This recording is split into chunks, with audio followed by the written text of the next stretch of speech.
ማንነቱ ቅዱስ ነው። ሕግ ቅዱስ ነው። ቅድስትና ጻድቅ በጎ ነው። ይሄ የት ነው ያለው ሲባል በሮሜ ምዕራፍ 7 ቁጥር 12 ላይ ተቀምጧል። ስለዚህ ይላል ሕጉ አለ ቅዱስ ነው፣ ትእዛዚቱ ምንድናት አለ ቅድስትና ጻድቅ በጎ ናት ይላል። አንድ በጣም ልናስተውለው የሚገባው ነገር የእግዚአብሔር ቃል ከዘፍጥረት እስከ ራእይ ድረስ የእግዚአብሔር ቃል ነው። ይሄ ቃል የእግዚአብሔር ቃል ነው። ከዘፍጥረት እስከ ራእይ ድረስ ያለው ይሄ 66 የምንለው መጽሐፍ ቅዱስ ብሉይ ኪዳንና አዲስ ኪዳን ቅዱስ ነው፣ ቅዱስ ነው። ስለዚህ ሁለት ተግባር እናይበታለን። እግዚአብሔር አዳምን አትብላ ሲለው ከእግዚአብሔር ቅዱስ የሆነ ቃል ወጥቷል። ግን አዳም ጋር ሄዶ ሲተረጎም ሲተነተን ግን ምንድነው ያመጣው ስንል ሕጉ ምን የለውም ብለናል፣ ጸጋ የለውም።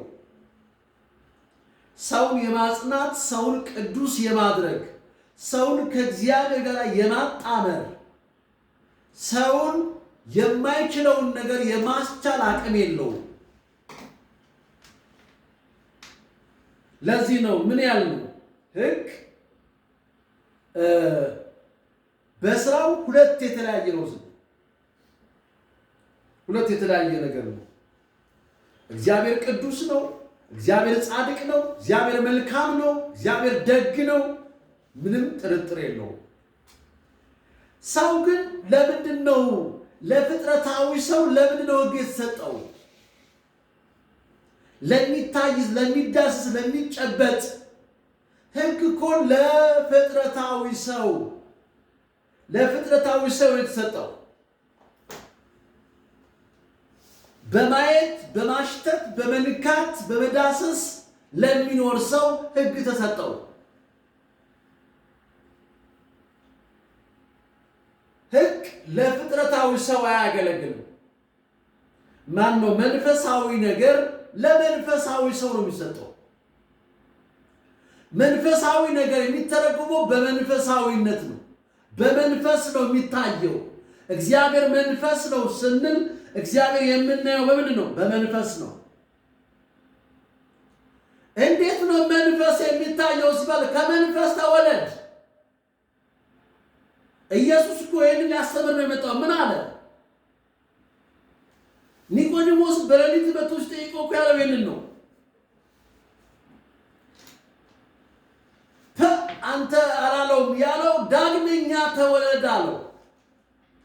መንፈሳዊ ነገር ለማግኘት መንፈሳዊ ነገር ለመዳሰስ ዳግመኛ ከመንፈስ መውለድ ያስፈልጋል። መንፈሳዊ ዓለም ሌላ ዓለም ነው። ሌላ የማናቀው ሌላ በመንፈስ የሚዳሰስ በመንፈስ የሚነካ በመንፈስ የሚጎበኝ ቱሪዝም ነው። በመንፈስ ነው ግን የሚጎበኘው። በመንፈስ ካልሆነ አትጎበኘው።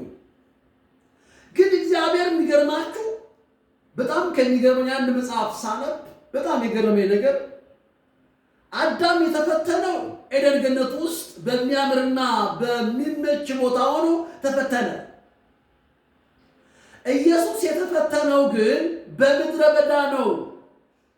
ምንም በሌለበት ጭው ባለ በረሃን የተፈተነው። በእባብና በጊንጥ የተፈተነው። እዛው ኤደን ገነት ያለው እባብ መጣና እንደዚህ ያለው አንተ በእውነት የእግዚአብሔር ልጅ ብትሆን አለው ራስን ከዚህ ምን አለ ወርውር። ማለት እሷም እኮ የተባለችው እግዚአብሔር እኮ ክፉና ደግ እኮ እንድታውቁ ስላልፈለገ ነው ያላት። ክብር የሚነካ ነገር ነው። ክብር ነክ ነገር ነው ውስጡ ያለው። ስለዚህ መንፈሳዊ ነገርን ለመንፈሳዊ ሰዎች ነው የተሰጠው። መሰጠትም ያለበት።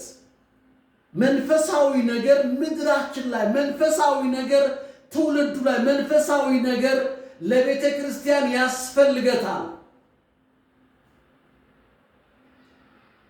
በእርሱ ሕያዋንን እንንቀሳቀሳለን እንኖርማለን ስንል እርሱ የት ነው ያለው ብለን እኮ መጠየቅ አለብን እኮ። እርሱ የት ጋር ነው ያለው? እስቲ አሳዩኝ ቢሉን የት ነው ስንል በድርጊት ነው ማሳየት ያለብን።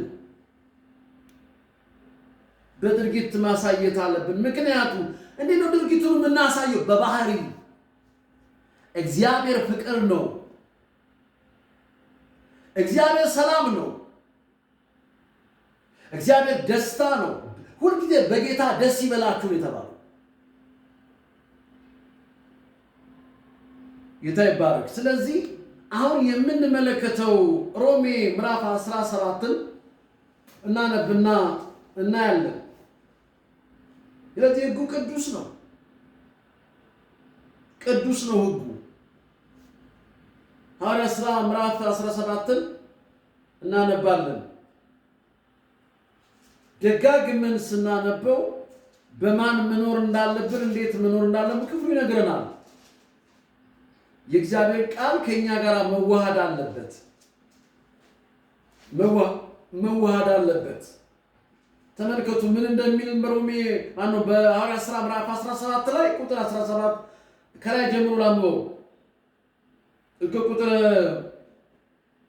26 ጀምሮ ምናልባት እየመረመሩ ይላል ያገኙት እንደሆነ እግዚአብሔር ይፈልጉ ዘንድ በምድር ሁሉ ላይ እንዲኖሩ የሰውን ወገኖች ሁሉ ከአንድ ፈጠረ። የሰውን ምን ወገን ነው ያለው?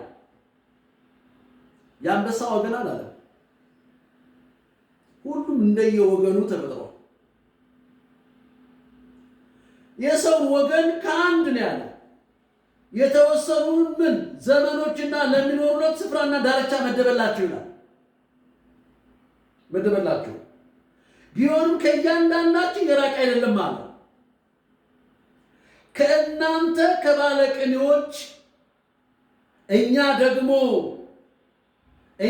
ደግሞ ዘመዶቹ ነን ብለው እንደተናገሩ በእርሱ ሕያዋንን እንንቀሳቀሳለን እንኖርማለን አሉ።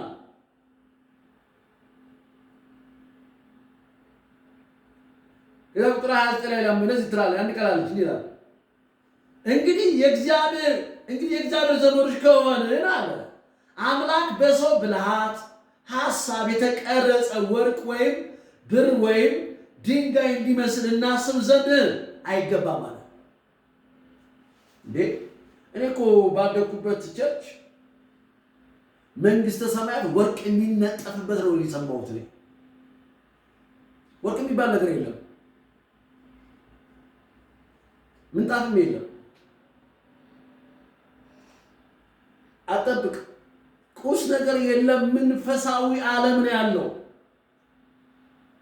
በመንፈስ የሚነካ በመንፈስ የሚኖር ነገር ነው ያለው። እግዚአብሔርን ቁስ ነገር አግነን አናስበው። እግዚአብሔር መንፈስ ነው። የሚመለከው በእውነትና በምን ነው? በመንፈስ ነው። በመንፈስ ነው። እዚህ ጭንቅላታችን ላይ የሳሉብን ስዕል አፍርሰነዋል እንጂ ጨረቃ ቤት ነው ብለን፣ ነገር ግን የሰሩብን ሌላ ነበረ። እግዚአብሔር እርዳንና ፈረስ ነው።